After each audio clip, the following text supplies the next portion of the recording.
हरियाणा विधानसभा में कांग्रेस द्वारा काम रोको प्रस्ताव लाया गया। मुख्यमंत्री नायब सिंह सैनी ने काम रोको प्रस्ताव पर चर्चा के उपरांत सदन में जवाब देते हुए कांग्रेस पर तीखा प्रहार किया।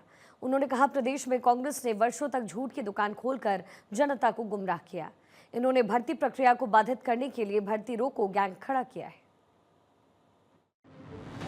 मुख्यमंत्री नायब सिंह सैनी ने सदन में नौकरियों से संबंधित विस्तृत लेखा जोखा प्रस्तुत करते हुए स्पष्ट किया कि वर्तमान सरकार ने पारदर्शिता, मेरिट के आधार पर युवाओं को रोजगार उपलब्ध कराया है, जबकि कांग्रेस शासनकाल में भ्रष्टाचार चरम पर था और रेवड़ी कल्चर को बढ़ावा दिया जाता था। उन्होंने कहा कि सरकार की उपलब्धियों से बौखलाया विपक्ष निराश, हताश और कुंठाग्रस्त होकर अनर्गल आरोप लगा रहा है, लेकिन तथ्यात्मक जवाब से उसकी झूठ की राजनीति पर ताला लग गया है। ग्राम सचिव की परीक्षा पेपर लीक होने की आशंका के चलते रद्द कर दी गई थी। इसे 28 जून 2024 को फिर से विज्ञापित किया गया और 17 अगस्त 2024 को लिखित परीक्षा सफलतापूर्वक आयोजित की गई। इसका परिणाम भी 17 अक्टूबर 2026 को घोषित किया गया। हमने इसकी रद्द इसलिए की थी क्योंकि हमारे तथ्य नहीं है, कोई ना विपक्ष के पास तथ्य भी पेपर लीक हुआ, परंतु हमारे पास ये बात आई कि पेपर लीक हुआ, हमने उसी आधार के ऊपर कैंसिल कर दिया माननीय अध्यक्ष जी, और दोबारा एडवर्टाइजमेंट निकाली। दोबारा हमने 28 जून 2024 को फिर एडवर्टाइजमेंट निकाली और 17 अगस्त 2024 को लिखित परीक्षा हमने सफलतापूर्वक आयोजित की गई। यही नहीं, इसका परिणाम माननीय अध्यक्ष जी 17 अक्टूबर 2024 को घोषित किया गया। मुख्यमंत्री ने कहा कि सहायक प्रोफेसर अंग्रेजी भर्ती के संदर्भ में भी पूरी प्रक्रिया निर्धारित नियमों के अनुसार संपन्न हुई है। अंतिम परिणाम उच्च न्यायालय के स्थगन के आदेश के कारण लंबित है। सरकार इस मामले की प्रभावी पैरवी कर रही है और न्यायालय का निर्णय आते ही आगे की कार्रवाई की जाएगी। सहायक प्रोफेसर के 2424 पदों के विरुद्ध 1022 पदों की सिफारिश विभाग को भेजी गई है तथा शेष पदों पर भर्ती प्रक्रिया प्रगति पर है। हेडमास्टर के पदों पर पदोन्नति प्रक्रिया भी न्यायालय के आदेश के कारण रुकी हुई है, जिस पर सरकार सक्रिय रूप से कार्य कर रही है। माननीय अध्यक्ष जी, मैं यह भी बताना चाहूंगा कि हरियाणा लोक सेवा आयोग की परीक्षाओं का मूल्यांकन प्रक्रिया निष्पक्ष और पारदर्शी है। कोई उंगली नहीं उठा सकता माननीय अध्यक्ष जी हमारी भर्ती प्रक्रिया के ऊपर, वो निष्पक्ष और पारदर्शी है। आज विश्वास बढ़ा है युवाओं का।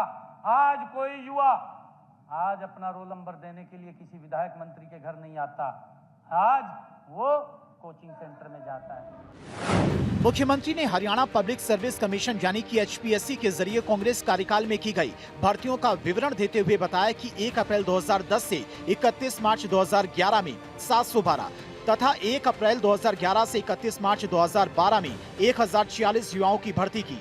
इसके अलावा 1 अप्रैल 2012 से 31 मार्च 2013 में 1046, 1 अप्रैल 2013 से 31 मार्च 2014 में 448 तथा 1 अप्रैल 2014 से अक्टूबर 2014 तक 143 युवाओं की भर्ती की। इस प्रकार कांग्रेस ने अपने 10 साल के कार्यकाल में 3593 युवाओं की भर्ती की। मुख्यमंत्री ने बताया कि वर्तमान सरकार ने हरियाणा पब्लिक सर्विस कमीशन यानी कि HPSC के जरिए पिछले 11 साल में कुल 11,017 युवाओं की भर्ती की है। माननीय अध्यक्ष जी, हमारी सरकार पारदर्शी ढंग से काम कर रही है।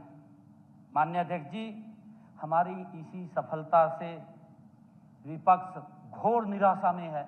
हमारे युवाओं को मालूम है, हमारे युवाओं को आज मालूम है कि हमारी सरकार बिना पर्ची, बिना खर्ची के वो नौकरी देने का काम कर रही है।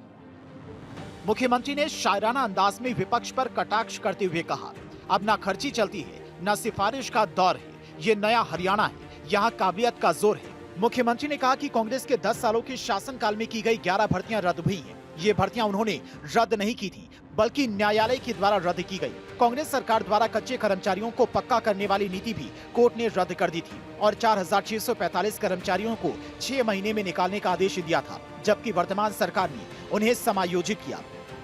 माननीय अध्यक्ष जी, कांग्रेस द्वारा कच्चे कर्मचारियों को पक्का करने वाली नीति भी, जो कच्चे कर्मचारी थे इन्होंने पता नहीं सेलेक्ट करके किसको पक्का करना है किसको नहीं करना, चिन्हित किया। पहले चिन्हित करके पक्का करने की नीति भी माननीय कोर्ट ने उसको भी रद्द कर दिया। माननीय अध्यक्ष जी, 4,645 कर्मचारियों को 6 महीने में निकालने के आदेश दे दिए गए। माननीय अध्यक्ष जी, हमने उनको भी समायोजित करने का काम किया है। मुख्यमंत्री ने कहा कि खुद कांग्रेस के नेता ही कह रहे हैं कि उनके समय में नौकरियों में बंदर बांट होती थी। उन्होंने कहा कि कांग्रेस के शासनकाल में योग्य व सक्षम युवाओं को दरकिनार किया गया। इनकी विफलताओं के कारण जब इन्हें विश्वास हो गया अब जनता इन्हें नकार देगी, तो आखिर समय में इन्होंने भाई भतीजावाद का एक बड़ा उदाहरण पेश किया। चंडीगढ़ से डॉक्टर थानेश्वर शर्मा की रिपोर्ट, भारत 24।